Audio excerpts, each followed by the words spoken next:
Assalamualaikum warahmatullahi wabarakatuh. Kami dari kelompok 6 mata kuliah Sistem Informasi Manajemen kelas 5 RSC Manajemen Sekolah Tinggi Ilmu Ekonomi Rahmaniah SKY akan mempresentasikan tentang infrastruktur teknologi informasi. Baiklah, presentasi pertama akan dijelaskan oleh Sheila Nur Syabani. Assalamualaikum warahmatullahi wabarakatuh. Perkenalkan, saya Sheila Nur Syabani dari kelompok 6 5 RSC Manajemen Sekolah Tinggi Ilmu Ekonomi Rahmaniah SKY. Baiklah teman-teman, saya akan menjelaskan bagian pertama dari kelompok kami. Yang pertama, definisi infrastruktur TI. Infrastruktur TI didefinisikan sebagai sumber daya teknologi bersama yang menyediakan platform untuk aplikasi sistem informasi perusahaan terperinci, meliputi investasi dalam layanan seperti konsultasi, pendidikan, dan pelatihan yang tersebar di seluruh perusahaan atau tersebar di seluruh unit perusahaan.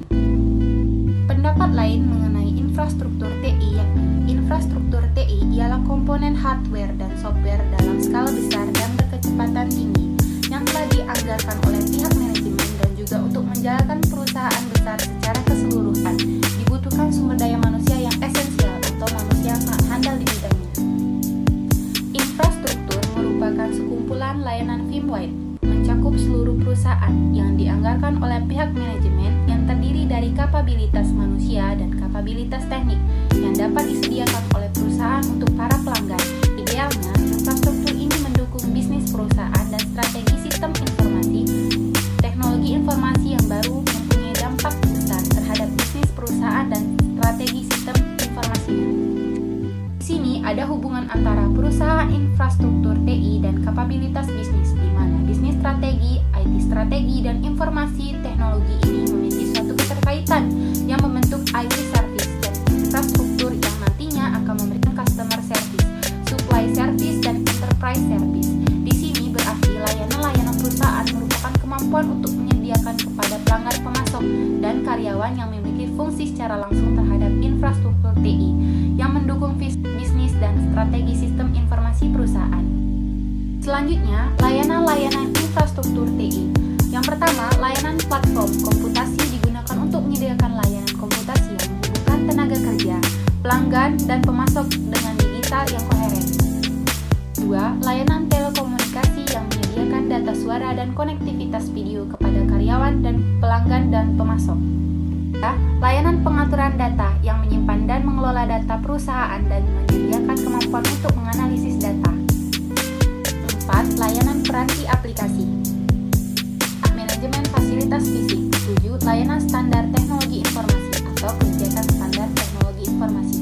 6. Layanan manajemen teknologi informasi atau merencanakan dan mengembangkan infrastruktur. 8. Layanan pendidikan teknologi informasi, menyediakan sistem pelatihan teknologi informasi. 9. Layanan dan pelatihan pengembangan teknologi informasi. Presentasi kedua akan dijelaskan oleh saya sendiri, Nisa Nilamsari. Evaluasi infrastruktur TI tahun 1950 sampai 2007. Infrastruktur TI di dalam organisasi saat ini merupakan hasil dari evaluasi selama lebih dari 50 tahun dalam platform komputasi. 5 era tersebut adalah mesin akuntansi elektronik, mainframe umum, dan komputasi mini komputer. PC, jaring klien atau server, dan komputasi perusahaan dan internet. Evaluasi mesin akuntansi elektronik tahun 1930 sampai 1950. Era mainframe dan komputer mini tahun 1959 sampai sekarang. Era PC tahun 1981 sampai sekarang. Era klien atau server tahun 1983 sampai sekarang. Era komputasi internet perusahaan tahun 1992 sampai sekarang.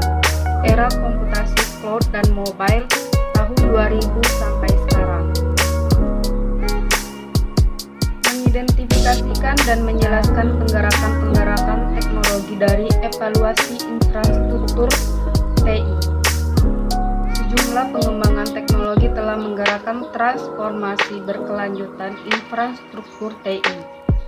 Buku menjelaskan peningkatan eksponensial dalam pemrosesan dan penurunan eksponensial dalam biaya teknologi komputer, melipat gandakan prosesor setiap 18 bulan sekali, dan menurunkan harga komputasi setengahnya. Kelva membantu menjelaskan semakin banyak pengguna komputer dengan menunjukkan bahwa nilai sebuah jaringan bagi anggota jaringan tersebut meningkatkan secara eksponensial seiring anggota jaringan tersebut lebih banyak lagi, yang juga menggerakkan pertumbuhan dalam pengguna komputer adalah turunnya biaya komunikasi dengan cepat dan semakin banyaknya kesepakatan dalam industri teknologi untuk menggunakan standar komputasi dan komunikasi. Presentasi ketiga akan dijelaskan oleh Novi Permatasari. Assalamualaikum warahmatullahi wabarakatuh. Perkenalkan, nama saya Novi Permatasari. Saya dari kelompok 6 RSC Manajemen. Baiklah, di sini saya akan menjelaskan tentang komponen-komponen infrastruktur, yaitu platform pelanggan komputer keras, platform sistem informasi, pengelola dan penyimpanan data, aplikasi dan lunak perusahaan. Platform jaringan atau telekomunikasi adalah menawarkan konektivitas data dan suara, jangkauan jaringan yang luas, layanan komunikasi nirkabel, serta akses internet.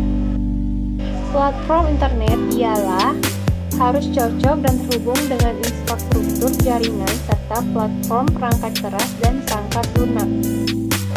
Jasa konsultasi dan pengintegrasi sistem ada pengintegrasi perangkat lunak yang menjamin infrastruktur yang baru untuk bekerja sama dengan infrastruktur yang lama. Selanjutnya, menilai tren-tren platform peranti keras komputer kontemporer.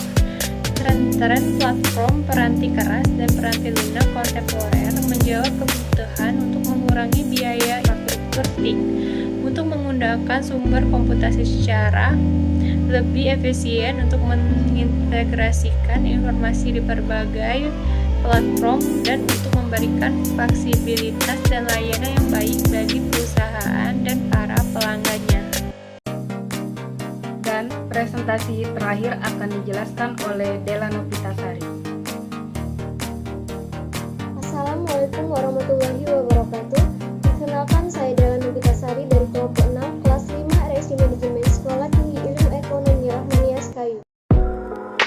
Baiklah, di sini saya akan menjelaskan tentang menilai tren-tren platform peranti lunak komputer yang kontemporer. Tren platform peranti lunak kontemporer meliputi semakin banyaknya pengguna Linux, peranti lunak open source dan Java, peranti lunak untuk integrasi perusahaan, dan outsourcing peranti lunak. Peranti lunak open source diproduksi dan dipelihara oleh komunitas programmer global dan dapat diunduh secara gratis. Linux adalah sebuah sistem operasi dan open source yang elastis, tangguh, dan dapat berjalan di berbagai platform peranti keras yang digunakan secara luas untuk menjalankan server web. Java adalah sistem informasi dalam bahasa programmer yang dapat berpengaruh peranti keras dan merupakan yang terbalik dalam lingkungan programan dalam lingkungan input. Selanjutnya saya akan membacakan tentang kesimpulan. Yang pertama yaitu infrastruktur TI adalah daya teknologi yang dibagi dalam perusahaan untuk menyediakan platform aplikasi sistem informasi perusahaan tersebut. Yang kedua adalah infrastruktur TI ialah komponen hardware dan software dalam skala besar yang berkecepatan tinggi yang telah dianggarkan oleh pihak manajemen dan juga untuk menjalankan perusahaan-perusahaan besar secara keseluruhan. Dibutuhkan sumber daya manusia yang esensial atau manusia yang sangat handal di bidangnya. Yang ketiga yaitu infrastruktur TI meliputi investasi dalam peranti lunak, peranti keras, dan layanan seperti konsultasi, pendidikan, dan pelatihan yang tersebar di seluruh perusahaan atau tersebar di seluruh unit bisnis dalam perusahaan. Yang keempat yaitu infrastruktur TI merupakan sekumpulan layanan web atau mencakup seluruh perusahaan yang dianggarkan oleh pihak manajemen yang terdiri dari kapabilitas teknis, layanan yang dapat disediakan oleh perusahaan untuk pelangganan, pemasok, dan para pekerjaan adalah kegunaan langsung dari infrastruktur TI. Perusahaan tersebut idealnya infrastruktur ini mendukung bisnis perusahaan dengan strategi sistem informasi. Baiklah, itu saja presentasi dari kelompok kami. Lebih dan kurang kami mohon maaf. Kepada Tuhan kami mohon